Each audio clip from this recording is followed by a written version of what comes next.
good. Great. So this is, as Sana's mentioned, we're going to go through how it's made with surgical instruments. So this is what I've sort of really listed here as the recipe. So the technician who manufactures the instruments, the surgeons, actually identifying the need for the surgical instruments, the materials and know-how to enable you to make the surgical instruments, and the commercial viability. You could click, please. So here we have on a screen what many of us have probably seen before, a brand new, bright, shiny surgical instrument. However, there are much more to surgical instruments than just their shiny appearance. We're gonna dive into that and explore that a bit more. Thank you. So just to say also, I mentioned beauty. Well, actually being a surgical instrument maker isn't anything about beauty either. Here's me as a rather youthful, spotty looking teenager as an apprentice, and taking my first steps to become a surgical instrument maker. Looking the part, then, looking the part. Well, yeah. I think looking the part was probably my main contribution to surgical instrument making, because I was quickly moved onto the quality department after completing some training. But so this also caught my eye when I was doing the research for this presentation, and this is taken from a journal article back in 1989, which is talking about surgical instrument makers, and actually in the London Tradesman in 1747, advising parents on their choice for a trade for their sons, it stated that no special strength was required to be a surgical instrument maker. So thank you to my parents for obviously appreciating that for me as well. I'm not sure which way to take that. So next slide, please. We can skip past this one because I've mentioned our company history.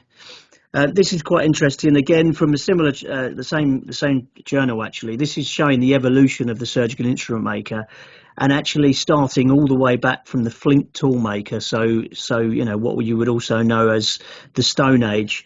That developed into the bronze tool maker, and the bronze tool maker then taking on skills from the blacksmith. Working in obviously different metals, didn't have stainless steel back in those days, so working with ivory, silver, stone. Some of you might remember ivory handled instruments and ebony handled instruments. We've actually got some antique devices here, but this is really to show that the evolution of the modern surgical instrument maker is taking on lots of different skills. And people often ask, is it an engineering job? I would say it's more of a craftsmanship. So you've got all of these different areas that have come really now to for the modern day surgical instrument technician, as they're generally known now, rather than surgical instrument maker. So yes, as I've mentioned, we do actually directly descend from the cavemen, the Stone Age, the surgical instrument makers of the long distant past. And just if you for the interest of the listener, this is a really good journal article. You can pick it up if you go on Google. Just learn about the historical perspective, and obviously this is exclusive to the UK. But how the different surgical instrument makers developed. Mention some of the names that probably some of you will know, but also just interestingly how historically that's developed. So that's worth taking a look at. Thank you.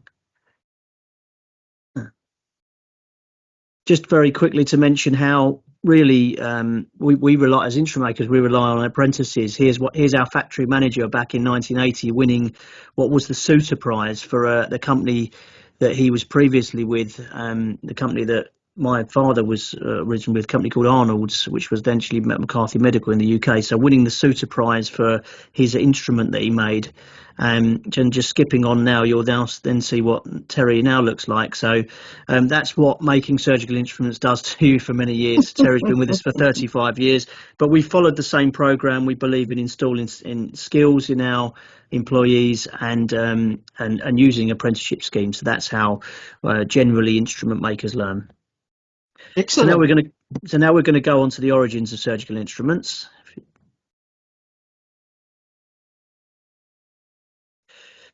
again, there's quite a condescending remark picked from that journal article that British surgical instrument makers have not, on the whole, been very innovative in the design of their products. And in these next slides, we'll find out why. So if we look at this first slide here, you can see actually this is the original Spencer Wells, the original design that a patent was put in for or applied for, a forceps designed for force pressure. And on the left here, you can see it's actually like a lay-on joint with a screw. And the modern day Spencer Wells or artery forceps we now see has a box joint. So very little was changed. Arguably, the design was, if we're talking from a decontamination perspective, the design was better back in the late 1800s because it had a screw joint. It could have been taken apart to be cleaned properly. And of course, Zana, that's often the challenge, isn't it, that we face with instruments nowadays. Box lock joints. Yeah. And you're not going to be able to see this slide because it's on the PDF, but this slide basically showed a journey through surgical instruments. So we've seen evidence of instruments all the way back to ancient Egypt, Rome, using, as I've mentioned, lots of different types of metals. Might be bronze and other metals that are used, but the surgical instrument themselves as a whole, as I showed in the previous slide, haven't evolved entirely in their design. However, obviously the nature of them being used has evolved, and now we're up to robotic surgery. Obviously a lot of laparoscopic surgery is used. However, the instruments themselves and the concepts of the instruments are largely the same. We still have artery forceps, you still have scissors, you still have needle holders. So those designs, those concepts of designs haven't actually changed too much, but obviously the usage and the nature of the surgery has. So what's in the name? We're going to look at the nomenclature, which is a word I can rarely say, but I've managed to say it, I think, then. How do we form the names of surgical instruments? Well, if you take Spencer Wells artery forceps, generally it's broken down with the name of the surgeon, where the device is used, so artery clamp, and forceps, so the type of device it is, and that generally follows through. And I've got another example here. So it starts with a medical issue. So when I say it starts, I mean, sorry, the design of the device starts by that, or the purpose of the design. So here, obviously, someone's got a bit of an issue with a hip. So we're looking at the terms and how they relate to the surgical instruments. So first of all, osteo, meaning bone. Otomy, to cut into. Ostomy, creating an opening. And put it all together and we have something like an osteotome, and obviously you can see all those different terms used. Here, this particular osteotome is a Capener osteotome.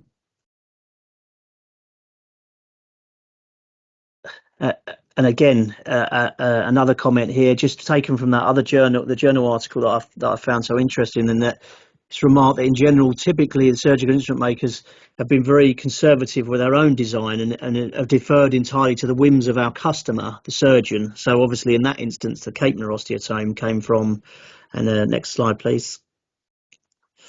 Sir Norman Capener, who's a very famous orthopaedic surgeon from the UK, Royal Devon and Exeter, has a range of instruments that are still used widely in orthopaedic surgery.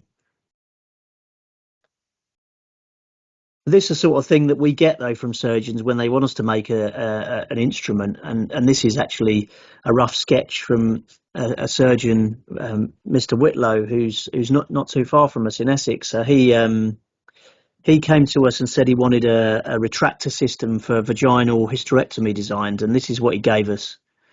So. And this is eventually what it ended up looking like. So it shows that obviously there's quite a lot to bridge there in terms of the information and the materials. However, it's great that surgeons are able to sketch down ideas like this, although that's becoming much more of a challenge now with the current regulations with MDR, to enable us to be able to just create a design like that and run with it. Whereas years ago, of course, we just would have done it and created the device. Now, of course, the validation, etc., that goes with it. It's not that simple.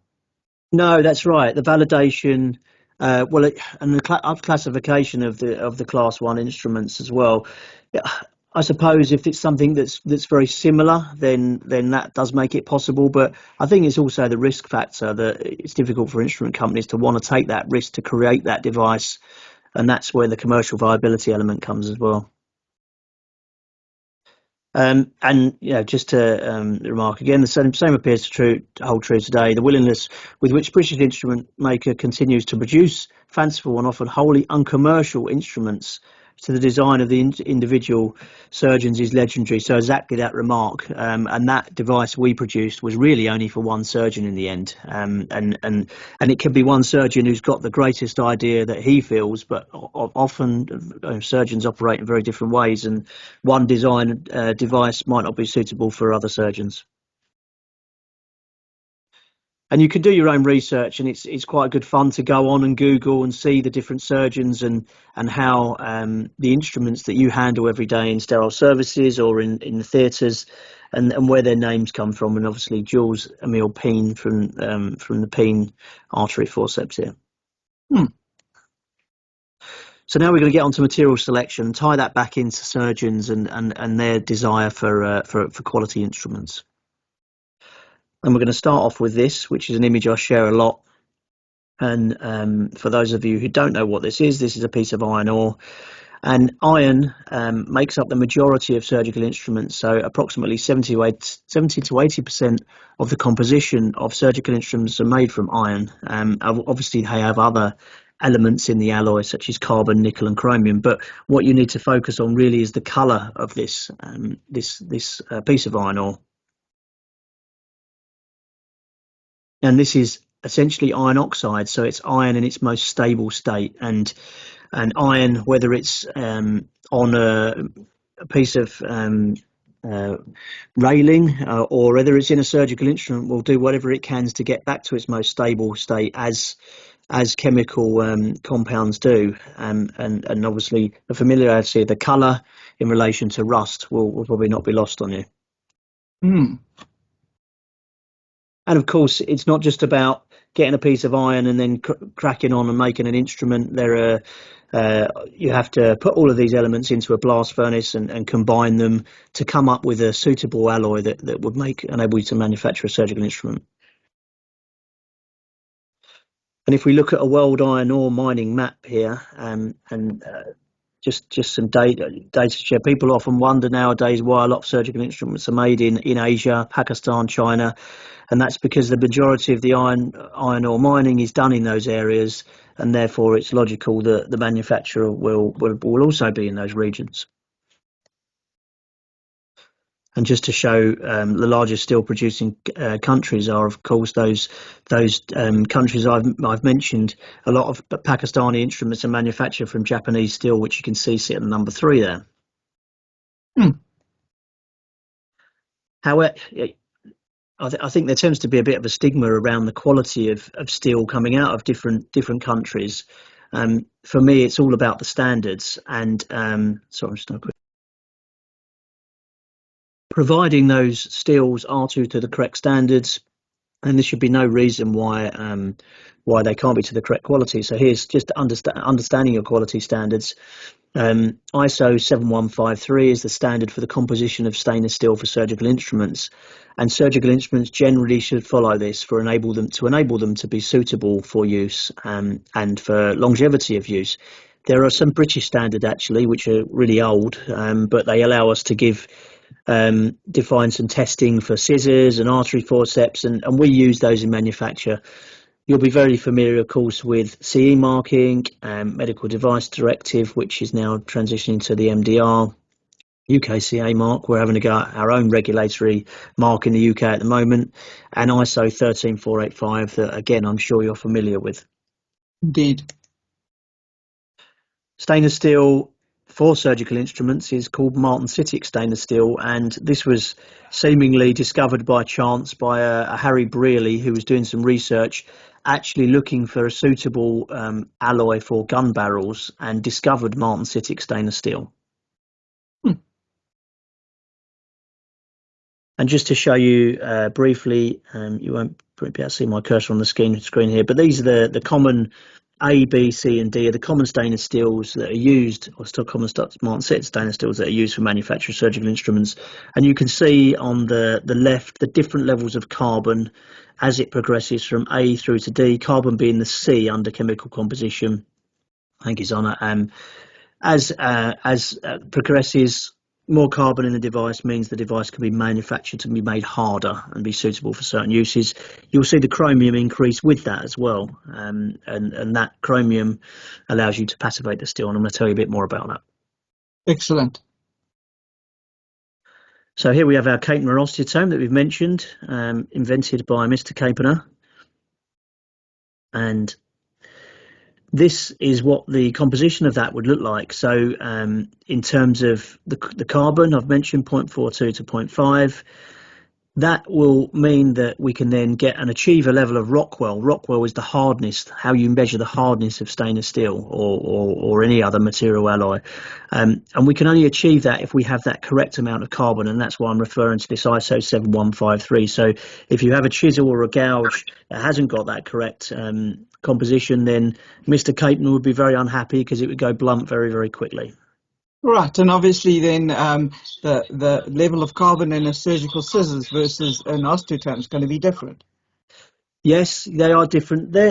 Scissors and osteotomes are not too different. You'd be talking in the previous graphic. You'd be talking probably between a C and a D. A D being the harder, but yeah, and obviously then something like an artery forceps, dissecting forceps, you need a bit of flexibility. So the carbon levels required for that device are even lower.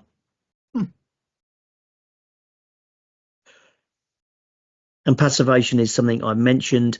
Passivation is what gives us the corrosion protection for our surgical instruments. And again, this is all science based and based around the composition again of the steel, and this relies on a process. So this is a naturally occurring process between chromium in the stainless steel and oxygen. And as manufacturers, we actually can artificially achieve this. So as one of the finishing processes when you manufacture instruments, we put our instruments in a ultrasonic cleaning bath which has acid in it, so citric acid, and this creates an artificial environment for this passivation to take place. So essentially we're speeding it up, but you can only achieve it and you can only get the correct level of passivation by having the correct level of chromium, and that's where some of these poor quality steels let themselves down, because if they haven't got the right chromium in, then you won't be able to passivate the device, and then you'll get issues such as rusting and other potential issues along the way. So the material tries to go back to its natural form or state, and you get that reddish color and the rusting starts. Yeah, that's right. Because and I'm glad you mentioned that, actually, because as I've missed here to say that this passive layer is very, very thin, looking at 30 nanomicrons thin, and it's very susceptible to damage and scratching and marking. So if you get any sort of damage to it and you haven't got that correct level of chromium, the corrosion will be accelerated for sure, particularly in harsh environments and with harsh chemistries. Laser marking can also do this. Laser marking and not retreating the stainless steel with some sort of passivation process after can cause problems. There are machines out there which anodize at the same time as laser marking, so that's a good solution. But equally, you can carry out an in situ passivation process after. For many years, it was a process in our CSSDs for somebody in the department, the technical department, using we don't know what device to put the hospital's initials with some form of dodgy engraver on the instrument, and obviously that's really not a good plan. No, you don't really want to be interfering with the surface of the instruments yourself. Unless you've been suitably trained or you've got approved kit that you're using to do it. We used to originally use engraving, which was a diamond engraver. So again, you're maintaining a polished finish when you're engraving. But yeah, if you start digging into it with other metals, or then you're probably not going to end up in a great place. But So yeah, just to show what happens with regarding water. So this is what you can, the damage that water can cause to a passive surface if, and we see quite often in these with the box joints with the racks here, where a device isn't dried properly, it's closed up, that water sits on the rack, it starts to damage the surface of the steel, and you start to see this tarnishing. And it might also look like this. This is pitting. This is quite advanced pitting actually uh, on an instrument here. And I've always learned that with pitting, there's potential for a microorganism or some debris to get into that little pitting point, and very difficult to get it out again. Yeah, well, that's very true. I mean, you look at the hole, and actually, this is a better graphic than my photo there, because you can see what's going under the surface, going on underneath the surface.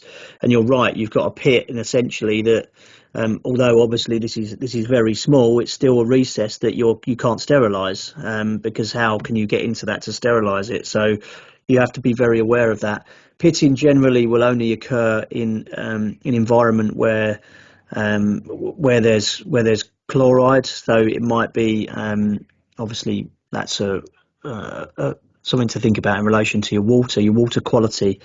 But it is a very aggressive process, and it's an autocatalytic process, so it's highly accelerated if chlorides, sulfides, or bromide ions are present, and the anions are in the solution, in the electrolyte, are naturally attracted to the pit, so it's naturally digging that pit out, which is obviously not what we want with stainless steel. So obviously we want to try and protect it and use the right steel. So this is another example of what chlorides do to the surface of stainless steels, and that's, you can start to see you can see a little pinprick here. This is like the start of pitting here on this instrument here on the rack. So yeah, just to reiterate, we're dealing with stainless steel, not completely stainless steel. Iron plus oxygen plus water equals hydrated iron oxide, which is rust. And obviously this is a combination that we're handling in sterile surfaces on a daily basis if the surface of that stainless steel instrument becomes damaged. This is a challenge that we have in the UK, and in Wales. Actually, this is, I say UK, this is just England and Wales I'm showing here, but you've lots of different sources of water, and we're talking about potable water. In Wales, they will only use potable water for their reprocessing, because they have belief that it's to the correct standards, and they do not use RO water. So obviously you've got lots of different challenges here, lots of different water sources that mean that is potentially unreliable. In South Africa, we tend to use tap water or potable water, and we've noticed with climate change that our water is changing. The quality of the water is changing, which is quite interesting, and we can see the effects. Yeah, well, it'll be a challenge. And actually, I had a conversation with a colleague about it this week, from Wales, and yeah, there's variation through the seasons as well. It's seasonal, and it depends what else is going on, because they see difference in obviously the different minerals. And here you can see in this table here, assessment of potable water, and you can see the difference in alkalinity. Cambridge and London 250, 260, Manchester 15. Chloride, so in Cambridge you'd want to be more obviously aware or vigilant around the potential for corrosion to instruments and staining to instruments. But yeah, it's going to be a challenge if you're using tap water for sure. So you being vigilant and measuring the water, and obviously the water comes from lots of different places: taps, immersions, washer disinfectors, which are all, of course, be familiar with. Going to look at manufacturing techniques now. So we've obviously covered where who the instruments are made by, where the ideas come from, the materials.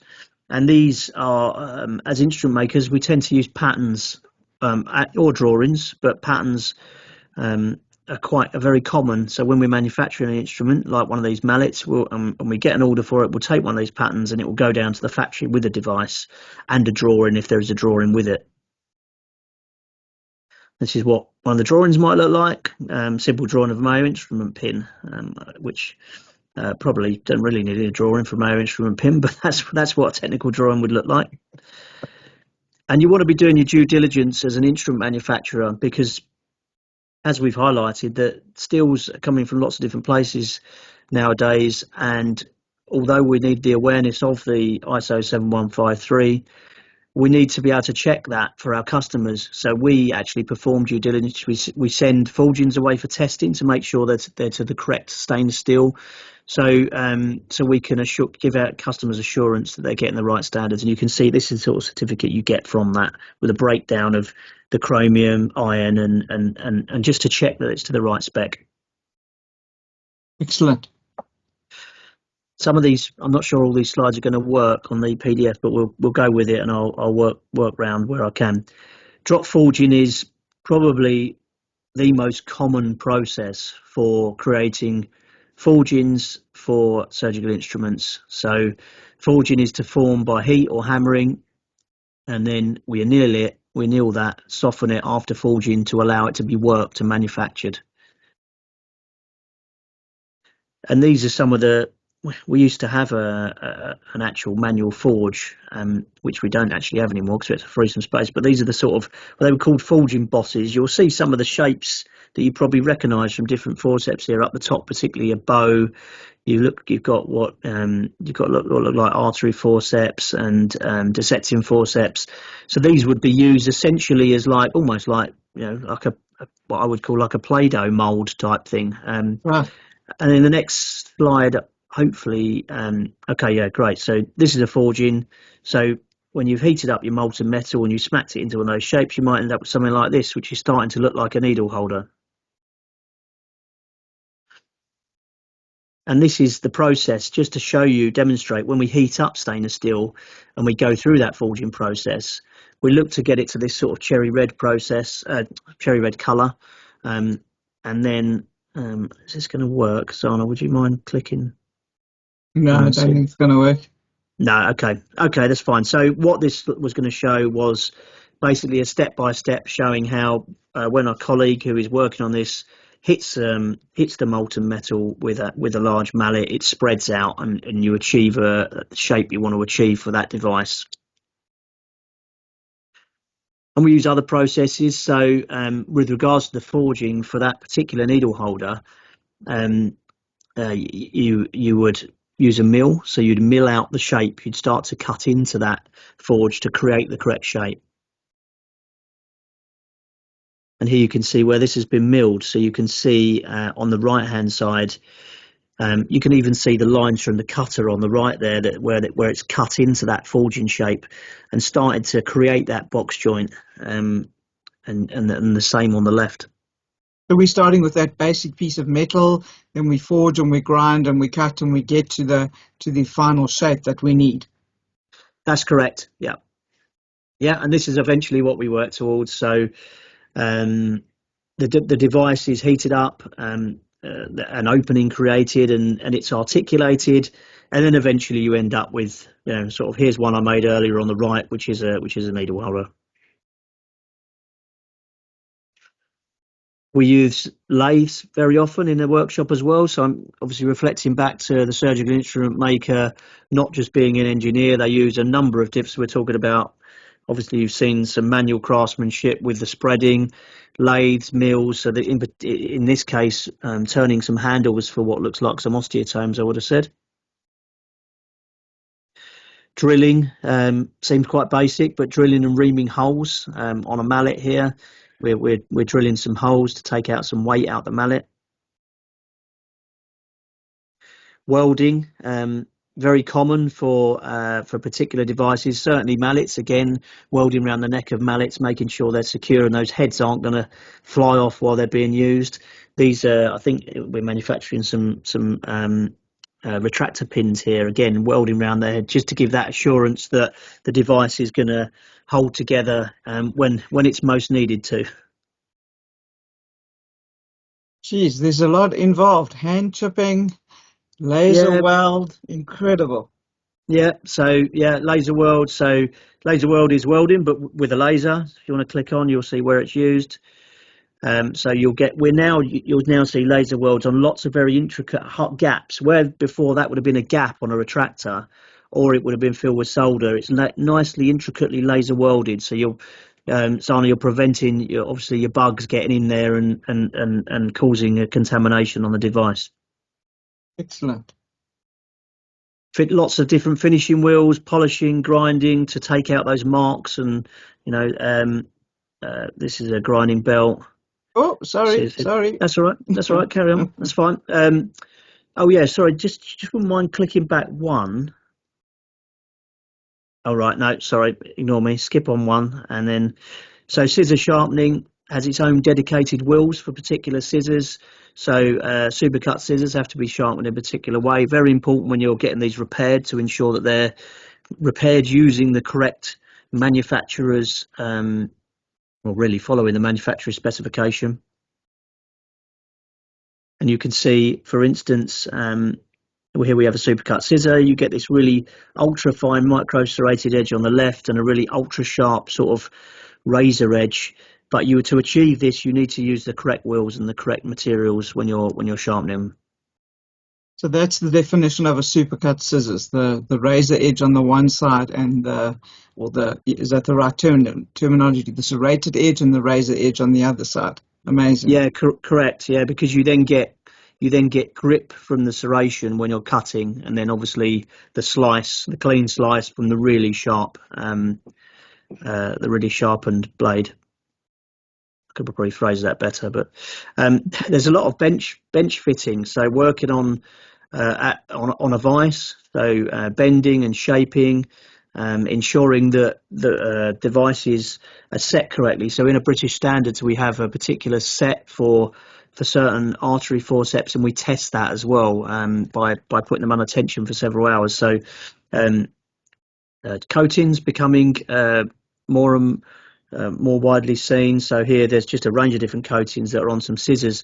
You've got gold bow there, which designates tungsten carbide, which you'll see in a minute, but you might see other coatings on your instruments as well. So on Keres and Ronges, you probably sometimes see black and gold, and that's what you call a PVD coating, which is an ultra hard friction resistant coating that they put on those sort of Ronges to help with the performance of the device. I've always thought it was just, for lack of glare, but it's more than that. Yeah, I guess it probably, it would aid with the lack of glare, but then I suppose you could do a sort of duller stainless steel finish. But yeah, it's certainly more than that. It's a very expensive coating actually, that is used in those processes for those black kerosens. The downside of it is it's quite hard to sharpen them after, because you end up taking the coating off. But yeah, that's what it's for.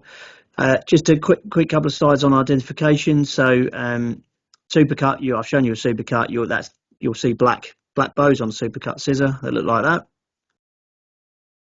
And here's just a quick guide. Two gold bows, generally a tungsten carbide, is inserted into the blade somewhere.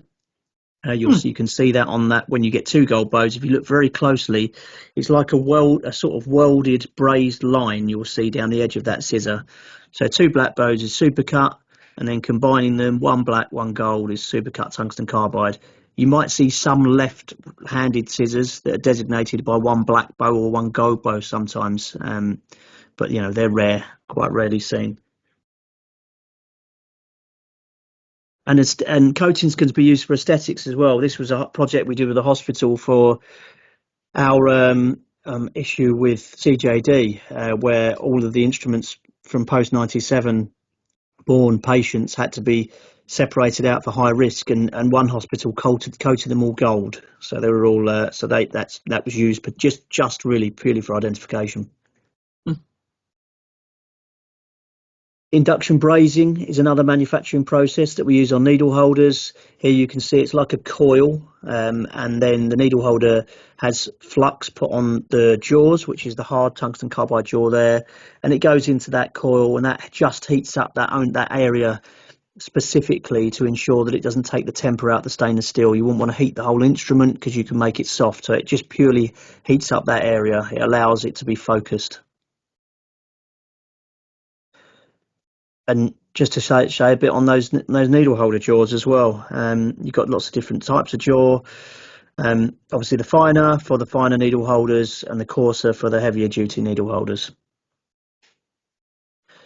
Final polishing and finishing. I've already mentioned polishing wheels, but this is what this sort of looks like.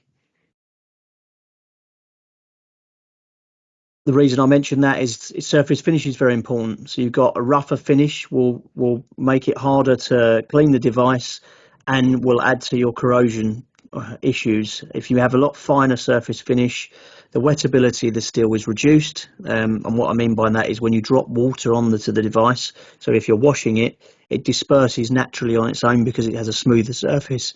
If it's rougher, it will sit in the grooves and it won't dry. So obviously that could be something to think about when you're when you're washing devices and experiencing staining, what the actual finish of the device itself.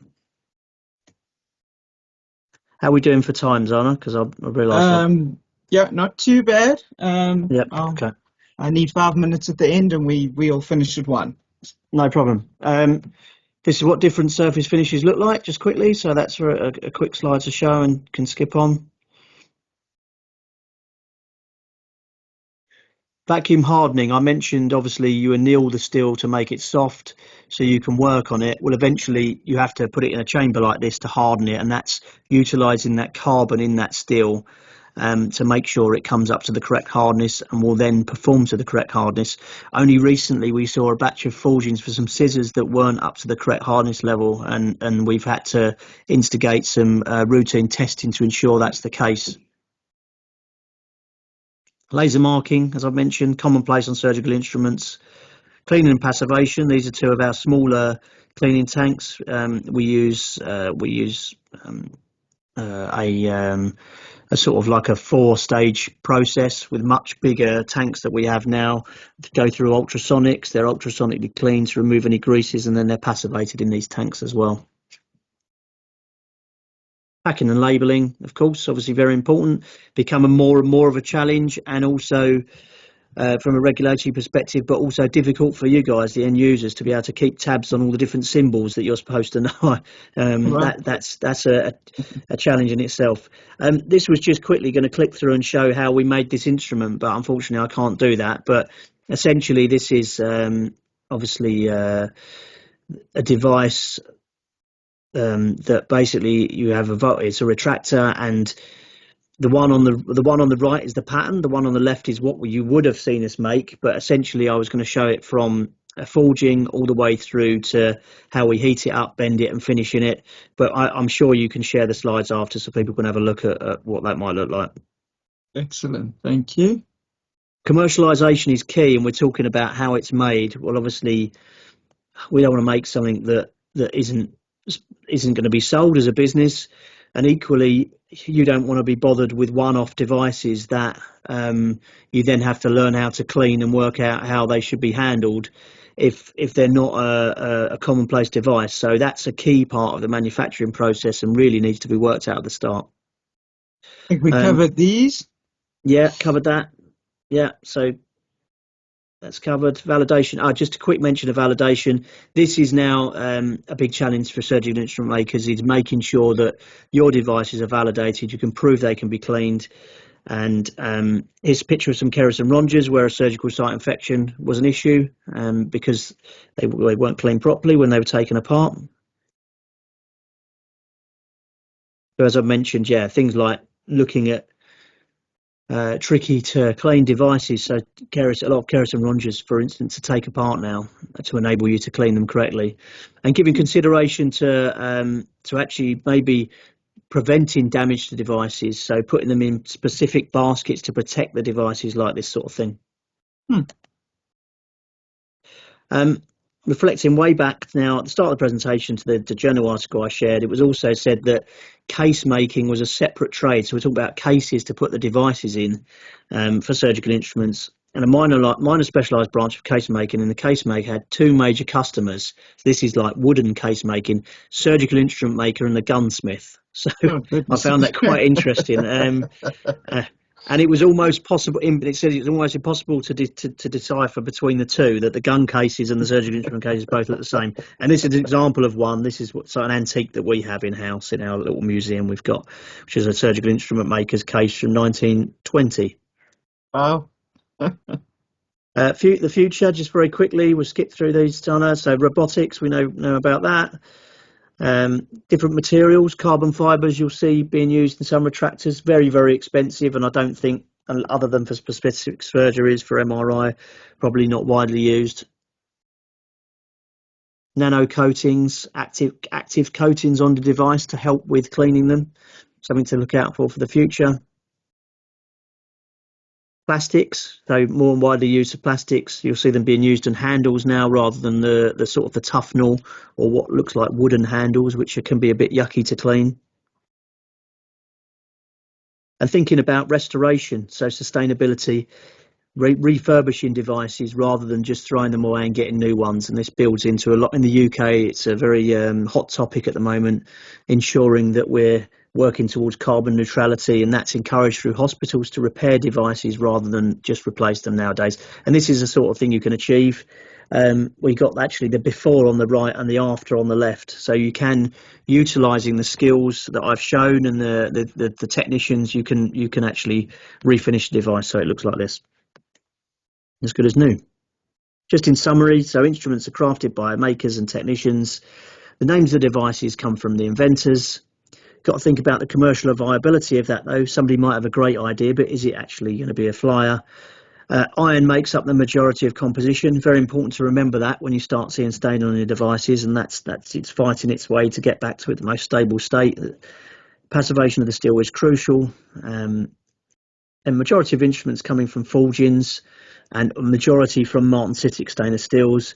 Many have designs that haven't changed, but the technology that's important to mention, the technology to manufacture them has, the designs might not have done, but things like the laser welding have come in, which have helped to improve the reliability of the quality. Variety of craft processes used, and consideration should be given to sustainability and safety. So actually just a quick mention on that final point.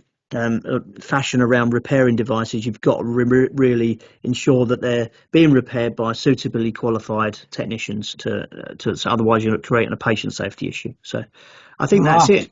Thank you very much. I'm going to nip to one or two of your pictures. Oh yeah, that was quite interesting. Some of these I forget what they're called, retractors. We so Clark on eyes last week.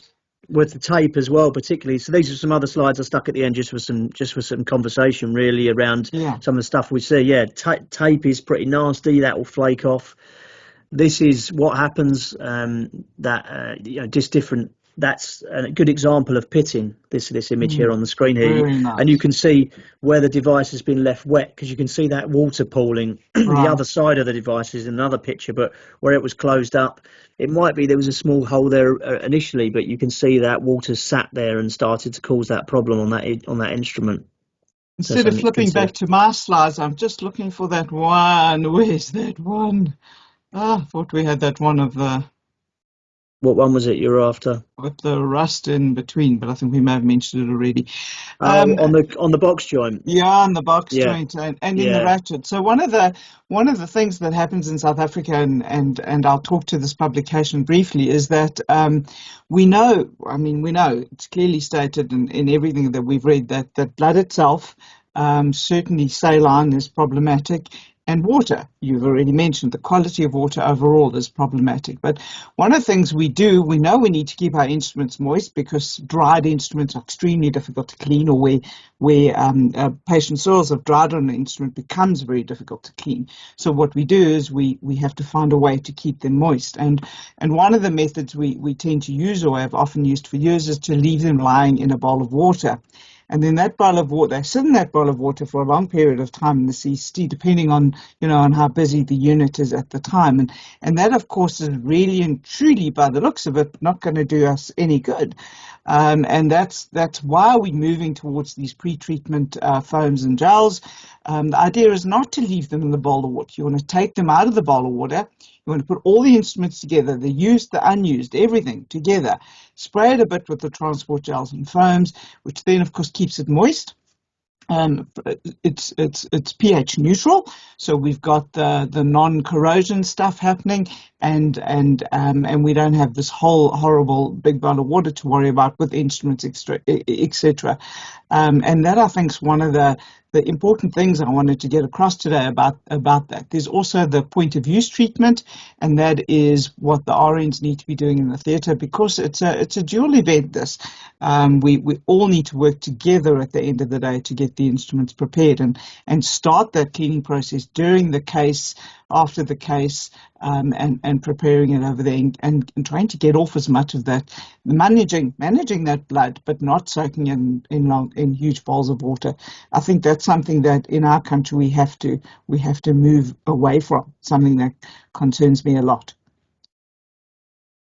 Oh, you're on mute.